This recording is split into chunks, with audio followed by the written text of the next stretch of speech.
चला तर मित्रांनो, आज आपण बनवणार आहेत मटर कबाब। तर मटर कबाब बनवण्यासाठी आपण काय काय साहित्य घेतलेले आहे ते पाहूया।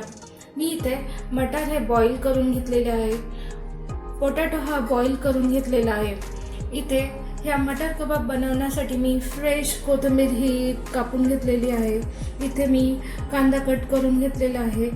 2 टेबलस्पून मी इथे बेसन घेतलेलं आहे, ओवा घेतलेला आहे 1 टेबलस्पून, चिली फ्लेक्स आणि ऑर्गॅनो घेतलेला आहे, 4 मिरच्या घेतलेल्या आहेत, 10 ते 12 लसणाच्या पाकळ्या घेतलेल्या आहेत। तर आपण ह्या साहित्यापासून आज बनवणार आहेत मटर कबाब।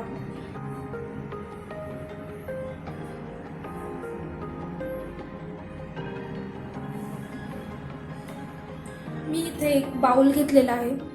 या बाउलमध्ये मी हे बॉईल केलेले मटर ॲड करत आहे। आपण आता स्मॅशरच्या साहाय्याने बारीक स्मॅश करून घेणार आहोत। तुम्ही पाहू शकता आपले मटर हे प्रॉपरली स्मॅश झालेले आहेत। आता मी याच्यामध्ये पोटॅटो ॲड करत आहे। हा पोटॅटो पण मी ह्या स्मॅशरच्या साहाय्याने प्रॉपरली ह्या मटरमध्ये प्रॉपरली स्मॅश करून घेत आहे। तुम्ही पाहू शकता आपले मटर आणि बटाटा हा प्रॉपरली स्मॅश झालेला आहे। पाहू शकता इथे मी मटर आणि बटाटा प्रॉपरली मिक्स केलेला आहे। आता याच्यामध्ये मी लसूण आणि मिरचीचा ठेचा ॲड करत आहे। आता याच्यामध्ये मी 1 टेबलस्पून ओवा ॲड करत आहे। आता याच्यामध्ये मी ऑर्गॅनो आणि चिली फ्लेक्स ॲड करत आहे। आता आपण याच्यामध्ये बारीक चिरलेला कांदा ॲड करत आहे। आता यामध्ये मी कोथिंबीर ॲड करत आहे। आता यामध्ये मी बाइंडिंगसाठी 2 टेबलस्पून बेसन पीठ ॲड करत आहे। आता आपण हे आलू मटर कबाबचं बॅटर हे प्रॉपरली एकजीव मिक्स करून घेणार आहोत। आता यामध्ये मी चवीनुसार मीठ ॲड करत आहे आणि सगळे मिश्रण प्रॉपरली मिक्स करत आहे।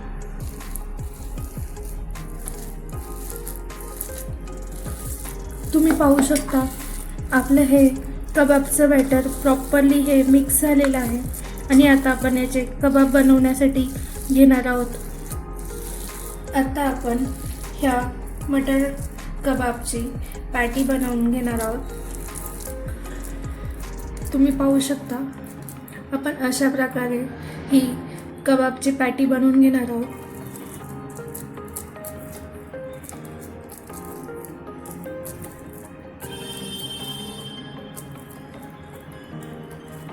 अशा प्रकारे आपण ह्या कबाबच्या पॅटी सगळ्या बनवून घेणार आहोत।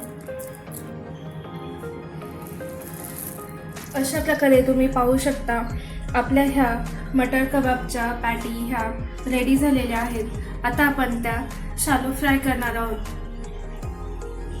तवा इथे प्रीहीट केला आहे, त्यावर मी 1 टेबलस्पून ऑइल घेत आहे। त्याचे आपण कबाबच्या टिक्की बनवल्या होत्या त्या मी शालो फ्राय होण्यासाठी ठेवणार आहे।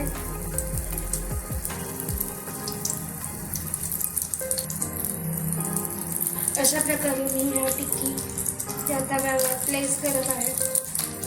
आपल्याला याला 5 ते 7 मिनिटं मंद आचेवर असंच फ्राय करायचं आहे। आता आपण याला 5 ते 7 मिनिटं मंद आचेवर असंच एका साईडनी आपण शालो फ्राय करणार आहोत।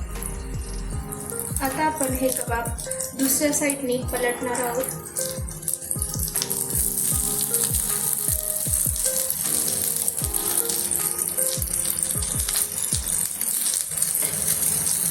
अशा प्रकारे मी हे कबाब उलटे केलेले आहेत। आता आपण ते दुसऱ्या साईडनी शालो फ्राय करून घेणार आहोत मंदाचेवर। अशा प्रकारे तुम्ही पाहू शकता आपले हे मटर कबाब प्रॉपरली रेडी झालेले आहे। आता मी हे एका प्लेटमध्ये काढून घेत आहे।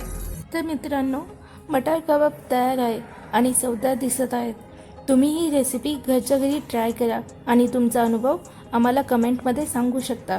जर तुम्हाला हा व्हिडिओ आवडला असेल तर कृपया लाईक करा, तुमच्या मित्रांसोबत शेअर करा आणि चॅनलला सबस्क्राईब करायला विसरू नका। तुमचा सपोर्ट खूप महत्त्वाचा आहे। धन्यवाद।